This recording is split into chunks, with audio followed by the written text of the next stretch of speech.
जय हिंद साथियों, नमस्कार। मैं नुतेश साहू आप सभी का अपने चैनल स्टडी टोन में हार्दिक स्वागत करता हूं। तो प्यारे साथियों, आज का वीडियो बहुत ही खास होने वाला है क्योंकि आज के वीडियो में हम देखने वाले हैं सीटेट 2022 के क्वेश्चन पेपर। और इस वीडियो में हम देखेंगे ईवीएस पोर्शन के 30 प्रश्न 30 नंबर के लिए। साथियों, जब आप प्रीवियस क्वेश्चन पेपर हल करते हैं तो आपको समझ में आता है कि आप कितने पानी में हैं, अर्थात आप स्वयं का आकलन कर सकते हैं। साथ ही साथ ये प्रश्न साल दर साल रिपीट होते भी रहते हैं, जिससे आपको बहुत ही फायदा होगा आने वाले सीटेट के एग्जाम में। तो चलिए साथियों, देखते हैं धुआंधार तरीके से ये 30 प्रश्न। तो चलिए शुरू करते हैं आज का यह धमाकेदार वीडियो।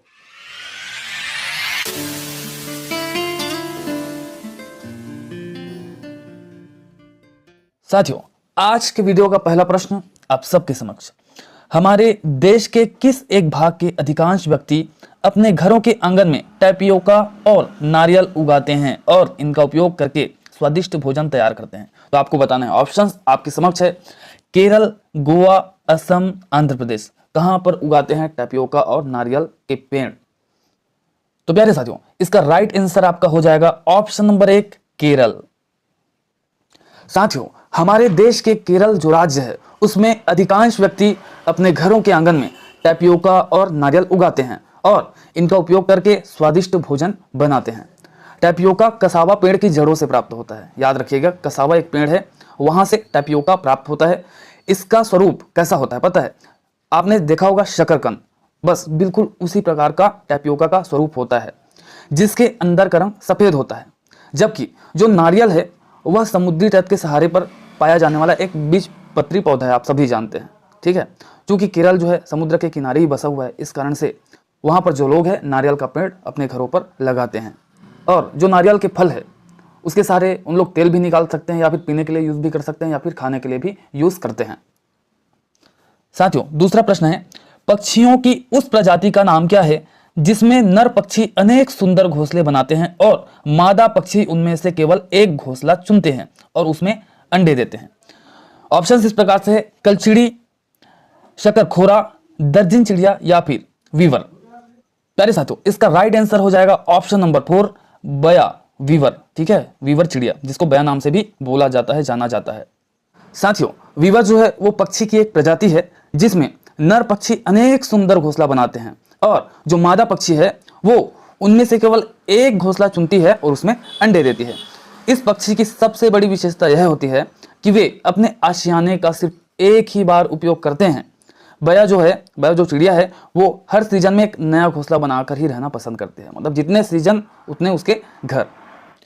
अगला प्रश्न है साथियों, आपका घर X पर स्थित है और आपके पिताजी की दुकान Y पर स्थित है। यद्यपि आपके पिताजी की दुकान ठीक सामने है, परंतु बीच में गहरी नहर होने के कारण आप सीधे नहीं जा सकते हैं। अतः आप पहले ठीक दक्षिण में 200 मीटर दूर जाते हैं और फिर ठीक पूर्व में 150 मीटर लंबा पुल पार करते हैं। इसके पश्चात आप ठीक उत्तर में 200 मीटर दूरी चलकर अपने पिताजी की दुकान पर पहुंचते हैं। Y के सापेक्ष घर की न्यूनतम दूरी और उसकी दिशा क्या है आपको बताना है। देखिए साथियों, चलिए देखते हैं। आपका घर X बिंदु पर स्थित है, ठीक है, ये X पॉइंट हो गया, ये पॉइंट जो है ये पॉइंट X हो गया आपका। ठीक है, अब बोला जा रहा है कि आप पहले ठीक दक्षिण में, है ना, ठीक दक्षिण में 200 मीटर दूर जाते हैं। तो भाई दक्षिण किस तरफ होगा? इस तरफ से। तो इस प्रकार से आप दक्षिण में, ये देखिए 200 मीटर इसको मान के चलते हैं, 200 मीटर आप इधर चलते हैं इस साइड ऐसे। ये आपका घर है ना, ये आपका घर है और यहाँ से आपने ऐसे चला। अब 200 मीटर दूर जाने के बाद आप ठीक पूर्व में 150 मीटर लंबा पुल पार करते हैं। अब देखिए 150 मीटर, ये देखिए ये 150 मीटर लंबा पुल आप पार करते हैं, 150 मीटर लंबा पुल। ठीक है, अब इसके बाद आप ठीक उत्तर में 200 मीटर दूरी चलकर अपने पिताजी की दुकान पर पहुंचते हैं।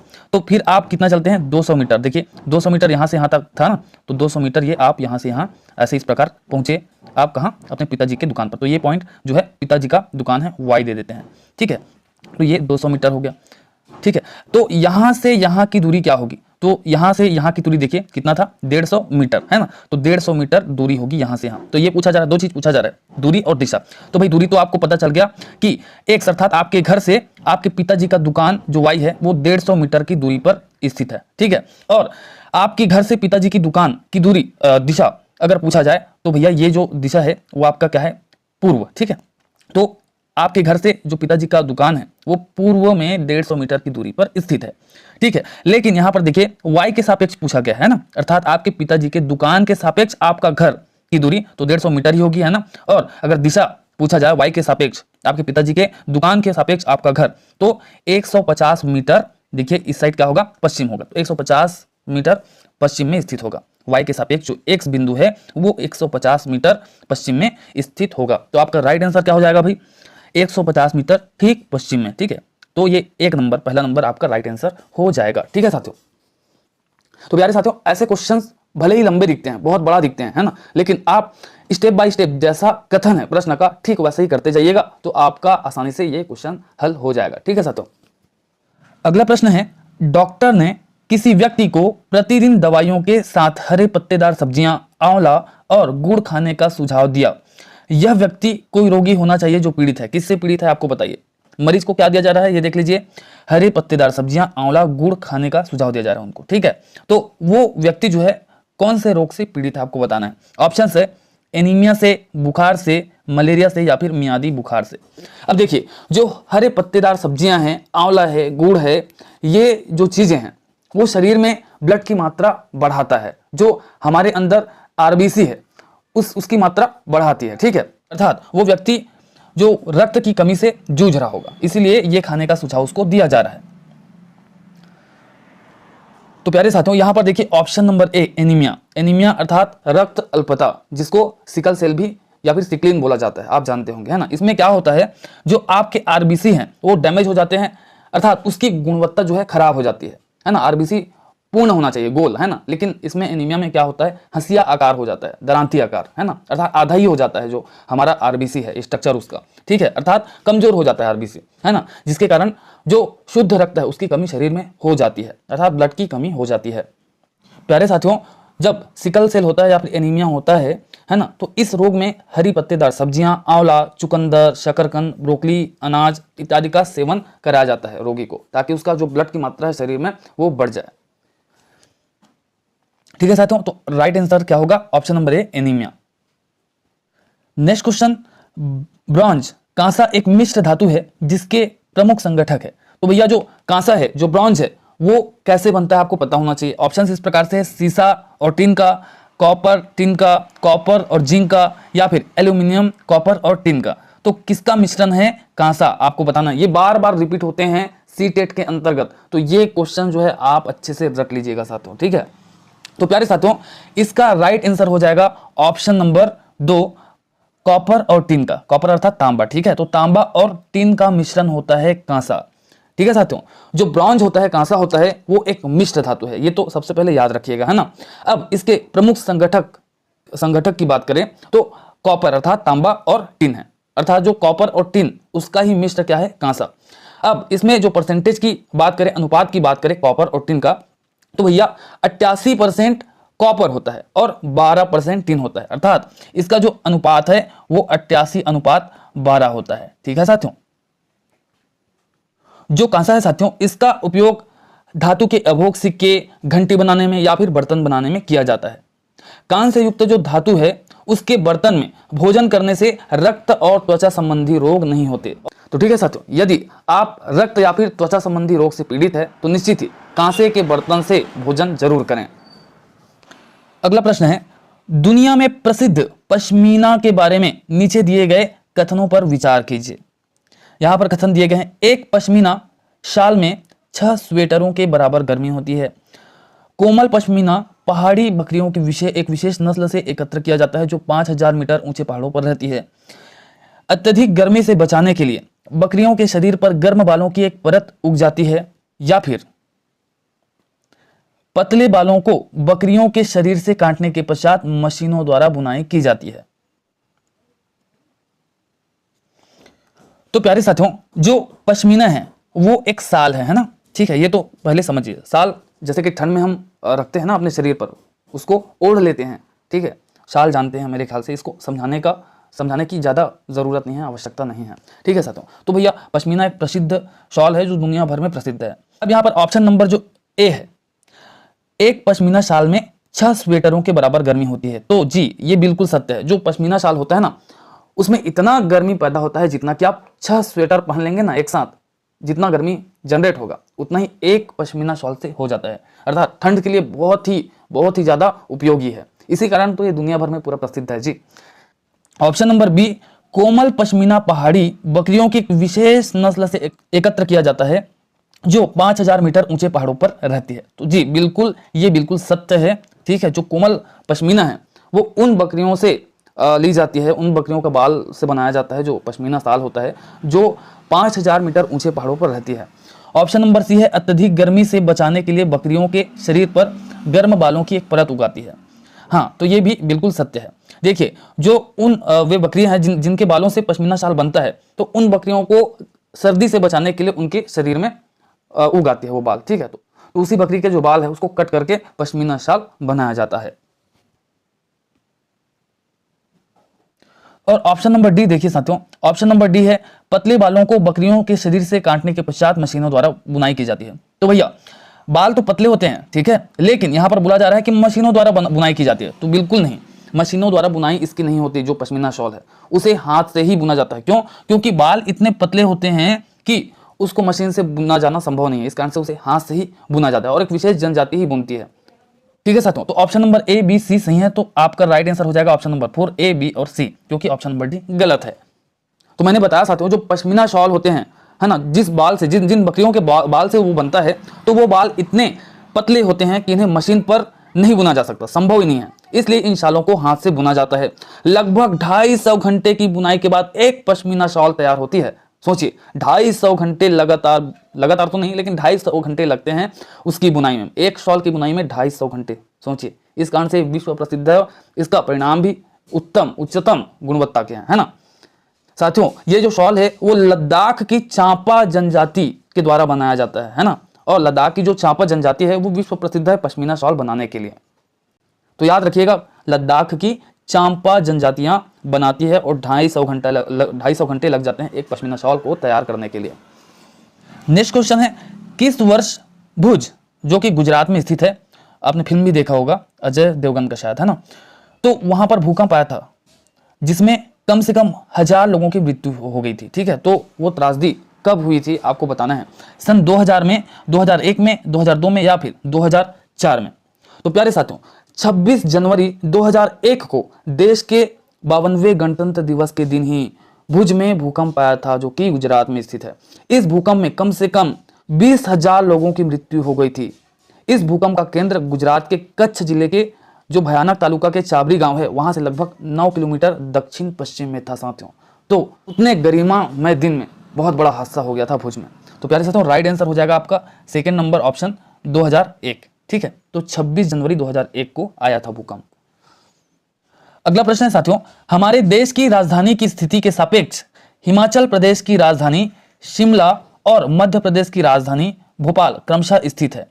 तो दिशा बताना है। हमारे देश की राजधानी दिल्ली से जो मध्य प्रदेश की राजधानी भोपाल है और हिमाचल प्रदेश की राजधानी शिमला है, तो उसकी दिशा आपको बताना है। ठीक है साथियों, तो प्यारे साथियों, जो हमारे देश की राजधानी है नई दिल्ली, है ना, दिल्ली, वहां से आपके उत्तर में स्थित है हिमाचल प्रदेश की राजधानी शिमला और नीचे की ओर अर्थात दक्षिण की ओर स्थित है आपके मध्य प्रदेश की राजधानी भोपाल। ठीक है साथियों, तो यहाँ पर उत्तर और दक्षिण में क्रमशः बोला जा रहा है ना, तो पहले आया है हिमाचल प्रदेश की राजधानी शिमला, तो ये उत्तर में है, और जो मध्य प्रदेश की राजधानी है वो दक्षिण में स्थित है। तो क्रमशः उत्तर और दक्षिण में स्थित है। तो ऑप्शन नंबर 1 उत्तर और दक्षिण में, ये आपका राइट आंसर हो जाएगा। ठीक है साथियों, अगला प्रश्न है साथियों, शिमला जो कि हिमाचल प्रदेश की राजधानी है, वहां रहने वाला कोई व्यक्ति पहले भोपाल जो कि मध्य प्रदेश की राजधानी है वहां का भ्रमण करना चाहता है और उसके पश्चात वो जाना चाहता है गांधीनगर जो कि गुजरात की राजधानी है।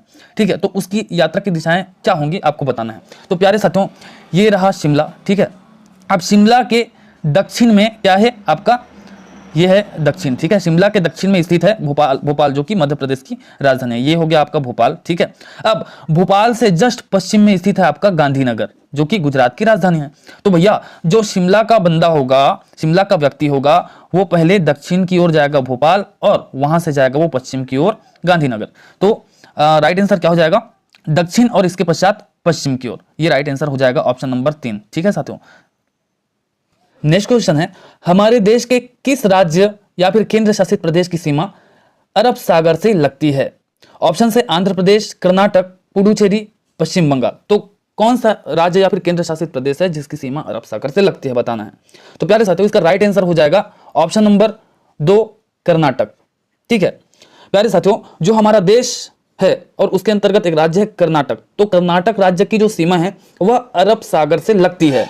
प्यारे साथियों, जो कर्नाटक राज्य है वह दक्षिण भारत का एक प्रमुख राज्य है जिसके पश्चिम में, जस्ट पश्चिम में अरब सागर स्थित है, जबकि आंध्र प्रदेश, पुडुचेरी और पश्चिम बंगाल देश के पूर्वी हिस्से में स्थित है जहां बंगाल की खाड़ी स्थित है। ठीक है, तो यहां पर पूछा गया अरब सागर से लगती है, इस कारण से आपका राइट आंसर हो जाएगा कर्नाटक। ठीक है साथियों, क्योंकि आंध्र प्रदेश, पुडुचेरी, पश्चिम बंगाल जो ये है ये बंगाल खाड़ी के हिस्से हैं। अगला प्रश्न है साथियों, विशेष प्रकार का नृत्य जिसे चिराव कहते हैं कहां के लोगों द्वारा किया जाता है, आपको बताना है। असम के लोगों के द्वारा या फिर मिजोरम, ओडिशा या फिर झारखंड के लोगों के द्वारा। तो प्यारे साथियों, इसका राइट आंसर हो जाएगा ऑप्शन नंबर 2 मिजोरम। ठीक है, क्या हो जाएगा? Option number 2 Mizoram. प्यारे साथियों, जो चिराव है इसको चेरव भी कहते हैं, है ना। चेरव नृत्य या फिर चिराव नृत्य आप कुछ भी बोल सकते हैं। तो चेरव या फिर चिराव नृत्य मिजोरम राज्य के लोगों का प्रमुख नृत्य है, याद रखिएगा। इस नृत्य को बांस नृत्य के रूप में भी जाना जाता है। देखिए, छत्तीसगढ़ के बस्तर जनजाति में बांस नृत्य बहुत ही प्रसिद्ध है, विश्व प्रसिद्ध है। ठीक है, तो बांस नृत्य के रूप में भी जाना जाता है। ठीक है, क्योंकि नृत्य करते समय बांस का उपयोग किया जाता है। तो याद रखिएगा, जो चिराव अर्थात चेरव जो नृत्य है वो मिजोरम के लोगों के द्वारा किया जाता है। नेक्स्ट क्वेश्चन है, यदि आप भारत के मानचित्र पर एक सरल रेखा खींचते हैं AB। ठीक है, अब जो बिंदु A है वो कोलकाता है, बिंदु B है पुडुचेरी है। तो बिंदु B के सापेक्ष बिंदु A की दिशा क्या होगी? तो भैया देखिए, यहां पर एक सरल रेखा खींचते हैं जिसका बिंदु A है आपका कोलकाता। मान लीजिए ये कोलकाता है। ठीक है, ये कोलकाता है आपका, है ना, ये जो है कोलकाता है। ठीक है, अब यहां से हम एक सरल रेखा खींचेंगे बिंदु B की ओर। बिंदु B कौन सा है? पुडुचेरी। अब देखिए, कोलकाता ये है तो आपका पुडुचेरी है केरल साइड, है ना। तो यहां पर मान के चलते हैं, ये आपका क्या हो जाएगा? पुडुचेरी। अब पुडुचेरी के बारे में बता दूं कि जो पुडुचेरी है ना वो एक केंद्र शासित प्रदेश है, हमारे भारत देश का केंद्र शासित प्रदेश है। ठीक है, ये जो पहले फ्रांस के अधीन था, फ्रांस के गुलामी में था, या फिर फ्रांस वाले राज करते हैं, फ्रांसीसी राज करते थे। लगभग 138 साल तक फ्रांस के लोगों ने राज किया पुडुचेरी पर, और 1 नवंबर सन 1954 में उन्होंने भारत सरकार को सौंप दिया पुडुचेरी को, जो फ्रांस वाले लोग थे, है ना। मतलब 1 नवंबर 1954 को भारत में विलय हो गया था पुडुचेरी का। पुडुचेरी को पहले पौंडीचेरी के नाम से जाना जाता था, और सन 2006 में पौंडीचेरी का नाम बदल करके पुडुचेरी कर दिया। और ये एक तमिल शब्द है पुडुचेरी, जिसका अर्थ होता है नया गांव। ठीक है, तो ये याद रखिएगा, सन 1954 1 नवंबर, ठीक है, 1 नवंबर 1954 को विलय हो गया था भारत में पुडुचेरी का। तो प्यारे साथियों, एक सरल रेखा हम खींचते हैं कोलकाता से पुडुचेरी। तो देखिए, ये हो गया आपका दक्षिण और ये हो गया आपका पश्चिम। तो यहां पर B जो है वो पुडुचेरी है, A कोलकाता है। तो B के सापेक्ष अगर A की बात करें तो ये देखिए, ये हो गया आपका पूर्व और ये हो गया आपका उत्तर। ठीक है, तो B के सापेक्ष उत्तर पूर्व में है और A के सापेक्ष आपका दक्षिण पश्चिम में है। ठीक है साथियों, तो हमें बिंदु A की दिशा बतानी है बिंदु B के सापेक्ष, तो राइट आंसर हो जाएगा उत्तर पूर्व। ठीक है, ऑप्शन नंबर 4 उत्तर पूर्व आपका राइट आंसर हो जाएगा। नेक्स्ट क्वेश्चन है, उस महिला व्यायामी खिलाड़ी का नाम क्या है जिसने 12 वर्ष की आयु में ही वजन उठाने का अभ्यास आरंभ कर दिया था, 130 किलोग्राम तक का वजन उठाने में सफलता प्राप्त की तथा अंतर्राष्ट्रीय प्रतिस्पर्धाओं में 29 मेडल जीते हैं? ऑप्शन है सुनीता विलियम, ऑप्शन है वहीदा प्रिज्म, बछेंद्री पाल, कर्णम मल्लेश्वरी। तो प्यारे साथियों, इसका राइट आंसर हो जाएगा ऑप्शन नंबर 4 कर्णम मल्लेश्वरी। लेकिन यहाँ पर देखिए, उनका नाम है कर्णव मल्लेश्वरी, इस प्रकार। यहाँ पर थोड़ा मिस प्रिंट हुआ है, अब पता नहीं, हो सकता है कि कर्णम भी बोला जाता हो, लेकिन मुझे जहाँ तक पता है कर्णव मल्लेश्वरी ऐसा बोला जाता है उनको। ठीक है, तो मैं तो कर्णव मल्लेश्वरी ही बोलना चाहूँगा। तो प्यारे साथियों, इनके बारे में बताता हूँ। जो कर्णव मल्लेश्वरी है ना, वो 12 वर्ष की आयु से ही वजन उठाने का अभ्यास प्रारंभ कर दी थी। ठीक है, तो सोचिए 12 वर्ष बहुत कम उम्र होता है, वहां से ही वो वजन उठा रही है ना। वेट लिफ्टर है, भारोत्तोलक है ये जो कर्णव मल्लेश्वरी जी हैं। तो 130 किलोग्राम तक का वजन उठाने में सफलता प्राप्त की थी भैया। तो इनका हाईएस्ट वेट उठाने का रिकॉर्ड है 130 kg। प्यारे साथियों, इन्होंने अर्थात कर्णव मल्लेश्वरी जी ने अंतरराष्ट्रीय प्रतिस्पर्धाओं में टोटल 29 मेडल्स जीते हैं। हम सभी जानते हैं कि जो कर्णव मल्लेश्वरी जी है वो भारत की पहली महिला भारोत्तोलक है, मतलब फर्स्ट फीमेल वेट लिफ्टर है हमारे इंडिया का। साथ ही साथ साथियों, जो कर्णव मल्लेश्वरी जी हैं, वे ओलंपिक खेलों में कोई पदक जीतने वाली, भारोत्तोलक के क्षेत्र में ना कोई पदक जीतने वाली पहली महिला थी। सिर्फ भारोत्तोलक ही नहीं साथियों, ओलंपिक के सभी खेलों को मिला दिया जाए तो पहली महिला थी कोई पदक लाने वाली भारत के लिए ओलंपिक खेलों में। ठीक है, तो सिडनी में हुआ था ओलंपिक खेल सन 2000 में। ठीक है, सन 2000 में सिडनी में हुआ था ओलंपिक खेल, जहाँ पे वो वेट लिफ्टिंग में कांस्य पदक जीती थी। और प्यारे साथियों, इनका जो जन्म है वो हुआ था 1 जून 1975 में। ठीक है, याद रखिएगा, जो कर्णव मल्लेश्वरी जी है, इनका जन्म हुआ था 1 जून 1975 में। नेक्स्ट क्वेश्चन है, किसी पर्यटक ने एर्नाकुलम टाउन से बड़ोदरा जाने के लिए 10 नवंबर 2021 को ट्रेन में प्रवेश किया। ट्रेन एर्नाकुलम टाउन से 22:40 से चली और 12 नवंबर 2021 को 14:10 में बड़ोदरा पहुंच गई। यदि इन दोनों शहरों के रेलवे स्टेशनों के बीच की दूरी 1896 किलोमीटर है, तो पर्यटक की यात्रा की समय ट्रेन की औसत चाल क्या थी, आपको बताना है। ऑप्शन है 96 किलोमीटर प्रति घंटा, 72 किलोमीटर प्रति घंटा, 48 किलोमीटर प्रति घंटा या फिर 36 किलोमीटर प्रति घंटा। तो यहाँ पर देखिए, मान लीजिए ये है एर्नाकुलम टाउन, ठीक है, और यहाँ से चलती है ट्रेन और पहुँचती है आपका वडोदरा। तो इनके बीच की दूरी है 1896 किलोमीटर। ठीक है, अब यहाँ पर देखिए टोटल टाइम की बात करें तो 22:40 से चली, कब, 10 नवंबर 2021 को, और 14:10 में पहुंच गई 12 नवंबर 2021 को। तो एर्नाकुलम टाउन से वडोदरा जाने में टोटल 39 घंटे 30 मिनट अर्थात 39.5 घंटे लग गए। ठीक है, अब यहाँ पर हमें चाल निकालना है, औसत चाल। तो चाल बराबर होता है दूरी बटे समय, आप सभी जानते हैं, चाल इक्वल टू दूरी बटे समय। तो यहाँ पर हो जाएगा आपका 1896 दूरी हो गई, टोटल डिस्टेंस 1896 किलोमीटर, और उसको हम भाग दे देंगे 39.5, जो कि समय 39.5 अर्थात 39.5 घंटे लगे वहां पहुंचने में, है ना। तो जब हम भाग देते हैं, इसे आप भाग करके देख लीजिएगा, तो टोटल 48 किलोमीटर 48 किलोमीटर प्रति घंटा औसत चाल निकल जाता है। ठीक है, ठीक है साथियों, तो भाग करके देख लीजिएगा, 48 किलोमीटर प्रति घंटे आपका राइट आंसर हो जाएगा, निकल जाएगा आंसर। तो ऑप्शन नंबर 3 में है 48 किलोमीटर प्रति घंटा, तो यही आपका राइट आंसर हो जाएगा। नेक्स्ट क्वेश्चन है साथियों, मसालों का वह समूह जिसके प्रत्येक सदस्य को केरल में उगाया जाता है, कौन सा है। तो यहां पर देखिए, काली मिर्च, हल्दी, तेजपत्ता, या फिर तेजपत्ता काली मिर्च इलायची, या फिर जीरा लाल मिर्च, या फिर तेजपत्ता, या फिर जीरा काली मिर्च इलायची, क्या होगा। आप राइट आंसर रख सकते हैं, यहाँ पर कमेंट में बता सकते हैं साथियों। तो प्यारे साथियों, जो केरल राज्य है भारत का, वहां पर तेज पत्ता, काली मिर्च और इलायची, इन तीनों को बहुत बड़ी मात्रा में उगाया जाता है। जो केरल राज्य है ना, वो काली मिर्च और इलायची का सबसे बड़ा उत्पादक राज्य है भारत का। ठीक है साथियों, और जो इलायची है, आप जानते हैं, इसे मसालों की रानी भी कहा जाता है। ठीक है, तो यहां पर ऑप्शन नंबर 2 तेज पत्ता, काली मिर्च, इलायची, ये आपका राइट आंसर हो जाएगा। ये जो समूह है, ये जो तीनों मसाले हैं, वो सबसे बड़ी मात्रा में केरल में उगाया जाता है, मतलब वहां पे उत्पादन किया जाता है उसका।